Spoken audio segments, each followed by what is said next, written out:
Hey, welcome. Oh, welcome. Wow.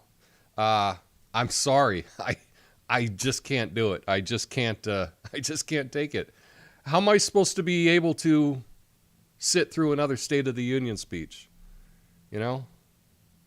I was talking with my dad last night on the phone and asked him if he were watching. And he said, "No. No, of course I'm not watching." He said, "I can't stand to even look at the man anymore." And I get it. I understand. But in all fairness, it's not just Biden's speeches. It's news in general.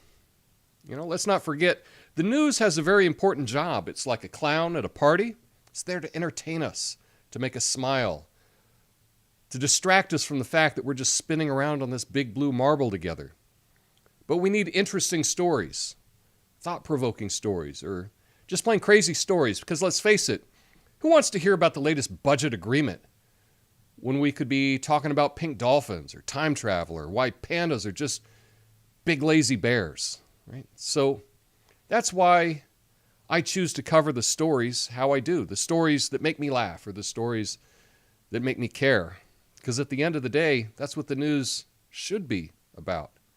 So let me tell you, when I sit here in my jungle studio, I want to be talking about things that matter to me, or at least things that are interesting to me. Because if it's not interesting to me, let me try that again. I want to talk about things that are interesting to me, because if it's interesting to me, it may be interesting to you too. So for those of you that want me to do a show about something I don't care about, yeah, keep looking. There's plenty other shows out there that will be happy to waste your time. But if you were to really ask those presenters, those commenting on the news, if they actually cared about the topics they were speaking, I suspect they wouldn't care. See, nobody's paying me to do this. I don't have a boss. And obviously, I'm not chasing fame, because if I were, I'd just repeat what everybody else does. I wouldn't be shadow banned, and I'd probably actually appear in a Google search. Just know that for the most part, I talk about stories that interest me, and I hope you can appreciate that. My name is Tom Coffey. This is the Coffee and Nuance Show, the best censored commentary and news show live right now. Flame on.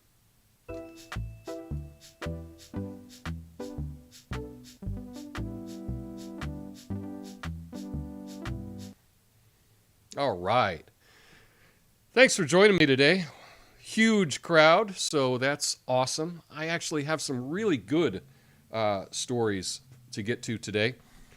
State of the Union, don't have much to say about that. But what I do want to talk about is some brand new information, a story that just dropped this morning from Seymour Hersh about Nord Stream 2. And you're not going to be surprised at all about this new information. Then I want to get to the South by Southwest. That's a music and film and technology conference in Austin, and an attempt to pay people more. DJI Drones have been on a blacklist. I want to touch on that. And as it is Wednesday, it's Big Idea Wednesday, where I like to take an idea, psychological topic, something to think about, and present it to you, because maybe you've never heard this topic before, but it'll give you something, I think, really interesting to talk about around the dinner table or at happy hour or whatever.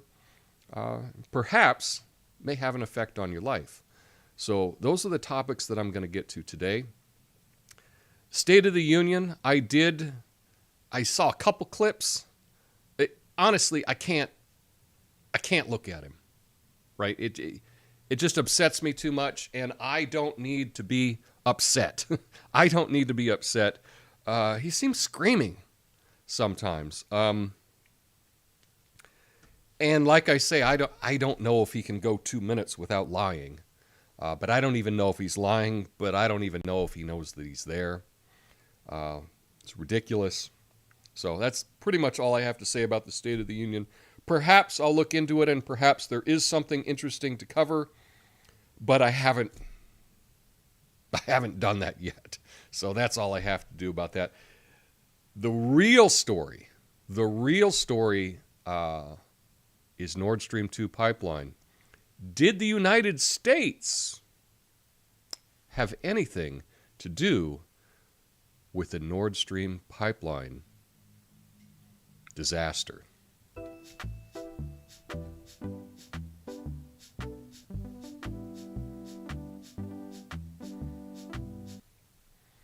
All right. Well, Seymour Hersh put out an article this morning. Veteran investigative journalist, and he claimed the U.S. covertly attacked the Nord Stream pipelines in the Baltic Sea. He claims the operation was carried out by the CIA in collaboration with Norway and was disguised under the cover of a NATO exercise. The decision to attack the pipelines came after months of planning within the U.S. national security community. Hersh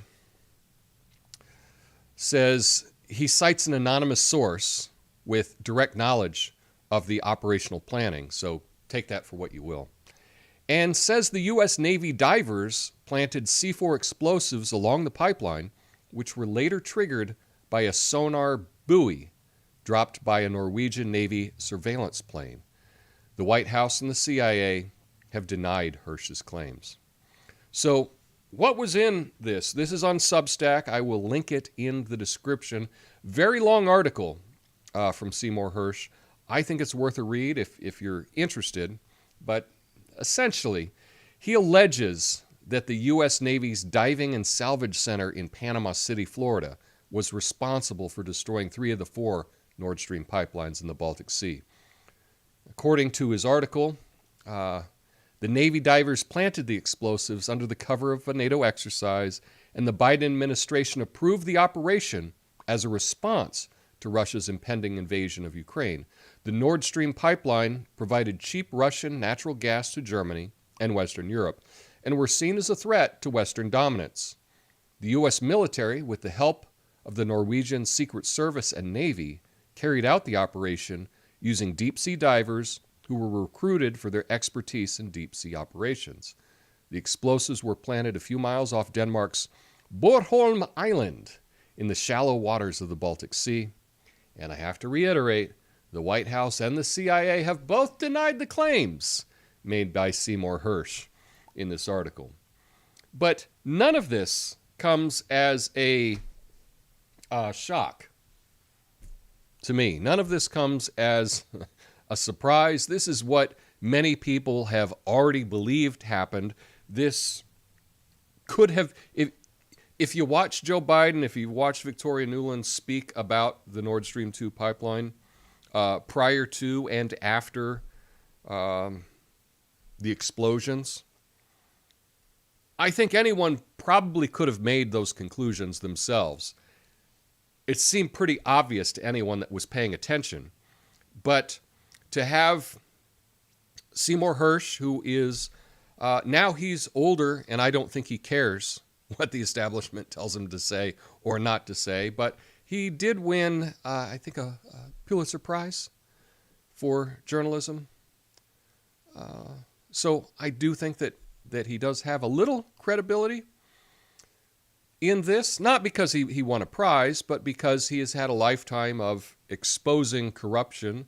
And I think his journalism, you can look at his career and judge for yourself whether or not you think that he is a good source.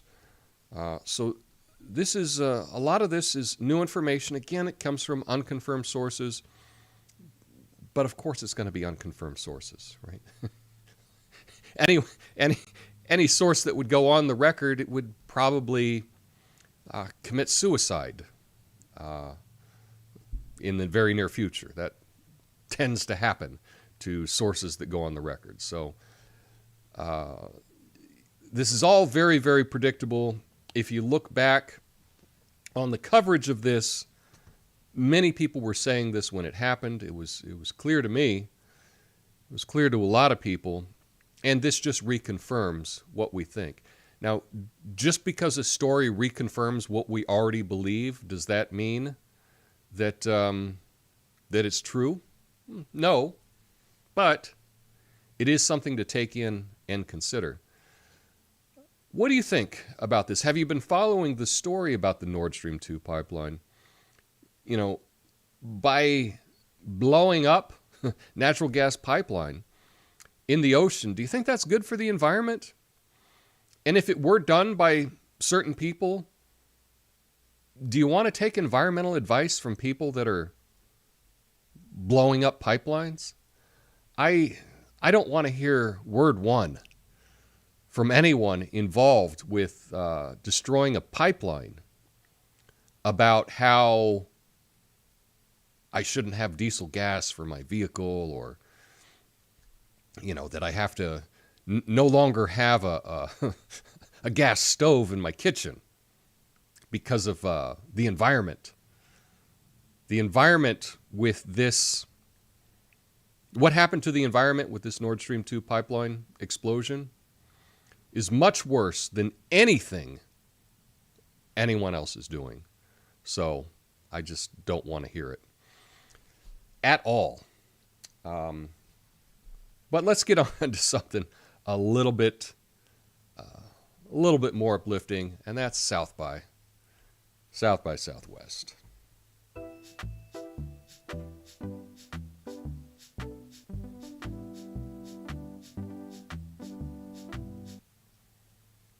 Okay.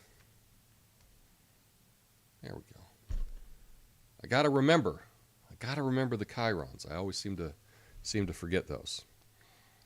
The Union of Musicians and Allied Workers has published a petition signed by hundreds of artists calling for Austin-based South by Southwest, South by, as many people call it, a music festival to improve the compensation offered to showcasing artists. The petition states the festival has been offering performing artists either $250 for the group or $100 for a solo artist in compensation for their performance, or just a wristband to attend the festival. The artists are demanding a compensation increase to at least $750 for all performers, including wristbands, and the elimination of the festival's application fee. South by Southwest stated that it appreciates the feedback and will review the policy in the next month's event. Previously, this organization has advocated for Spotify to pay more royalties and improve transparency with contracts and business dealings. So I have been to South by Southwest. I used to go when I lived in Texas in the 90s. I would go down to the film conference, South by Southwest Film Conference every year. Fantastic event. But there was also the music festival. That was the big one, was the music festival. But I got to tell you, with so many people wanting to be in this festival, the compensation is being there. And that's the whole business model of how this works. If they had to pay everyone that was performing there, they wouldn't be making money. You know, it's very cost prohibitive to hire all these bands. And a lot of the bands that come there, they're talking about $750 per person for what they're making. A lot of the bands there have never made that much money. Now, some have, obviously. But the whole idea is this is a music festival to discover new artists, okay? And then you can use that on your resume. Hey, I performed at South by Southwest. I was accepted into the club. South by Southwest thought that I was cool enough to perform there. Now, I have some insider knowledge on some festivals.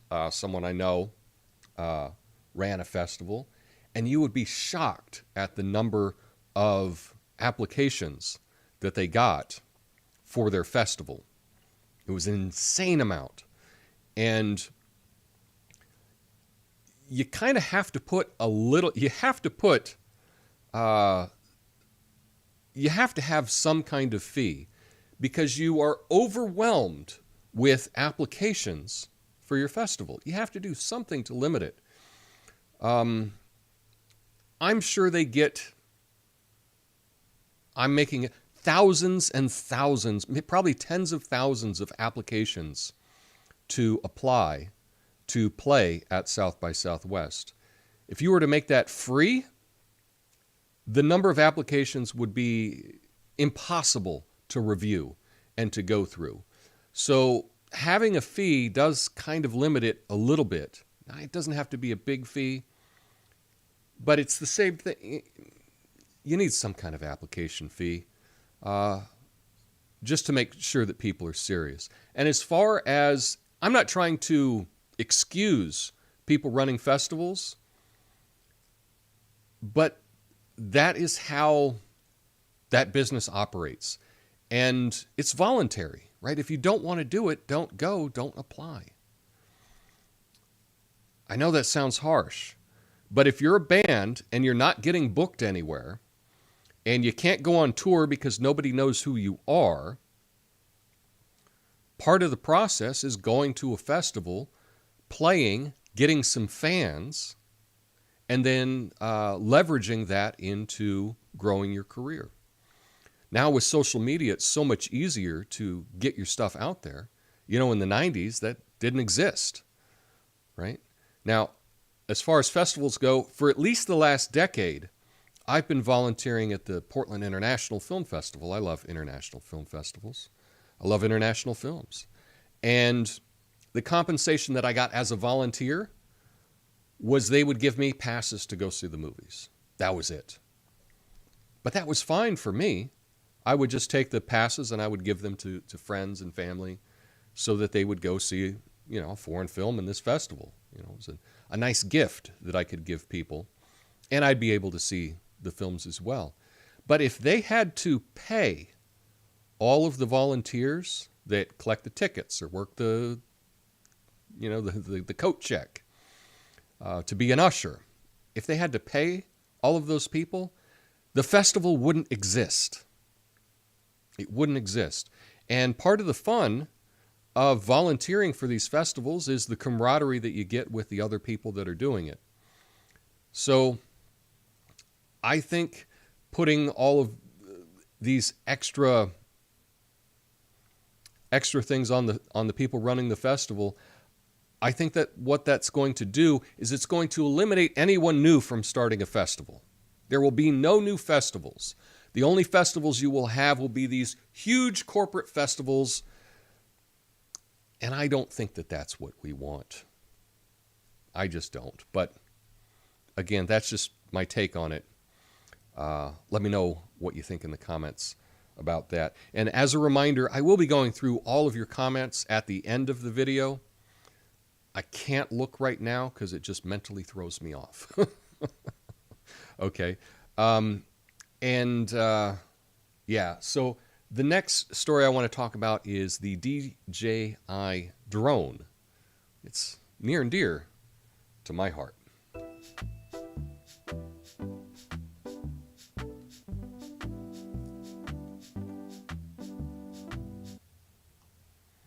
Okay.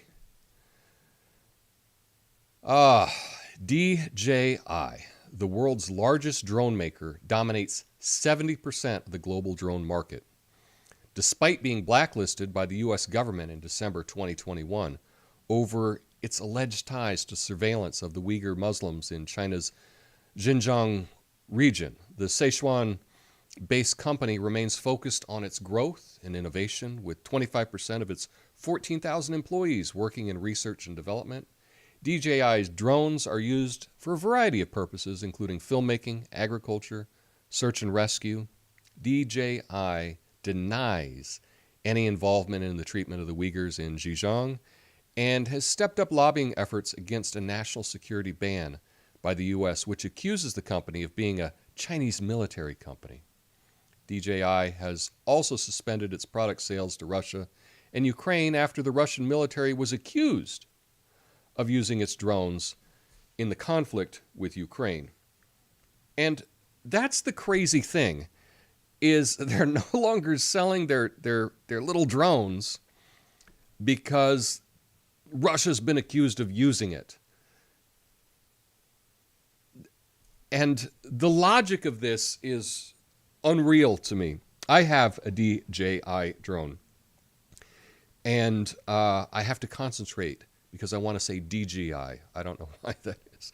But I have one of the drones, and you've seen it on my little drone shots, you know. It's a fun little product.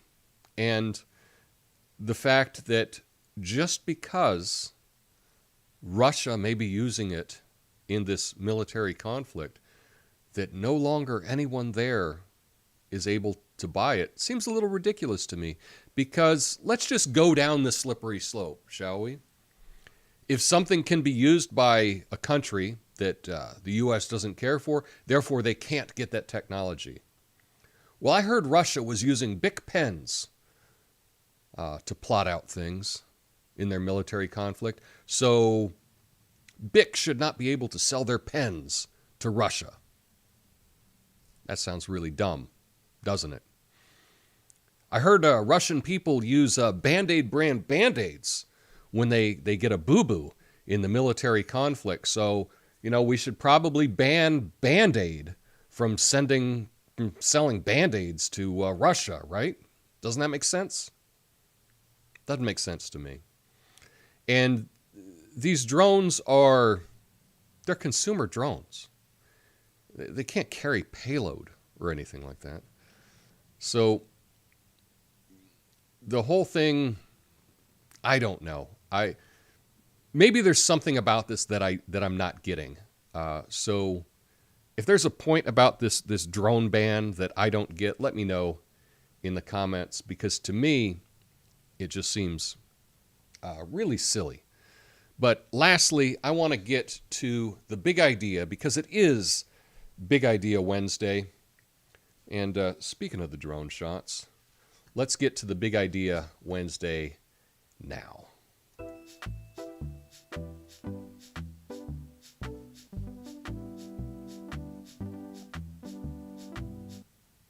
Okay. There we go. Regional beta paradox, sometimes called the peculiar longevity of things not so bad. It's a concept that suggests that things that are not particularly good or bad tend to persist for longer periods of time compared to things that are extremely positive or extremely negative. This idea highlights the idea that moderate and average things are more sustainable in the long run. So, a couple examples here. Products, right? Average or mediocre products that are not outstanding but also not terrible tend to have a longer lifespan in the market compared to highly innovative but short-lived products. Relationships, right? Relationships that aren't filled with extreme highs or lows but are stable and consistent tend to last longer compared to passionate or tumultuous relationships. Jobs that provide decent pay and stability but do not offer excessive excitement or challenges may be more appealing and sustainable in the long term compared to jobs that offer high stress and high reward. That's regional beta paradox. And it does make sense to me, and I like the idea of naming things, because when we name things, then we're able to discuss them better. Now, this actually comes from a finance term. I'm not going to get into the finance explanation of it, because that's not important for this. But it is very true. If you have a friend that is in a relationship and they don't like who they're with, but it's not that bad, and they're living together, and it'd be a real pain to get a new apartment, and it's okay, they just stick with it year after year after year. But if they were in a relationship that were awful, that were just terrible, it's easy to get out of those relationships. You're like, I'm not putting up with this anymore. I'm done. But if it's just okay, if it's just not that bad, it's really easy to stick around. If you're in a job and you absolutely hate the job, yeah, you're done with that job. But if it's a job that, okay, it's not exactly what I want, but it pays enough and it's not too stressful, you stick with it for way too long. That's the idea behind this regional beta paradox. And I'm sure there's lots more examples for this, but the important thing about it is to recognize that if you are in that paradox, that you may be doing yourself a disservice. If you're in a relationship or a job or something like that, and it sucks, but it doesn't really suck, step up. There's something better, or there could be something better out there. You're just going to have to be bold because it's just not bad enough for you to leave it as it is. I know that's kind of how I feel about Portland. I used to love this city, and now I don't. It's not horrible. If it were much worse, I'd be gone. But it's just, I'm just not loving it. But it's not bad enough right now for me to leave. I am in the regional beta paradox about where I live. And it's nice to be able to recognize that phenomenon so that you can actually analyze it and make a decision about how you can move on with things. But yeah, that's what I got for Big Idea Wednesday. One thing I did want to ask is I've made some adjustments to the volume of this show. Some people have told me that it was a little low, and it's very difficult for me to test on a stream what it sounds like. So let me know if the volume is more in tune with the other shows that you see. That would be good. I do appreciate you all, and if you've made it this far, let's go for 50 likes. Now, it's really hard to get 50 likes if you have 77 views. Okay? And so yesterday, I think I had 77 views on my stream. So it's really hard to get 50 likes if you got less than 100 views. So obviously we need some more views. I'm talking, of course, on YouTube. The other platforms, not big enough quite yet to be asking for those big asks. But I will be checking out your comments after the outro here. I appreciate you all. Have a beautiful day, and I will see you tomorrow. Peace.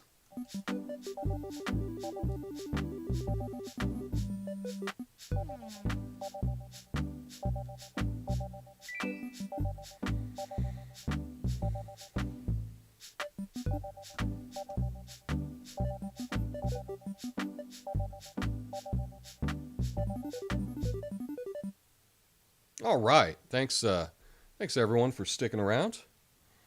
In the after show, I didn't see John in the comments today, and normally he is there giving me fire, giving me flames, and so I miss you, John.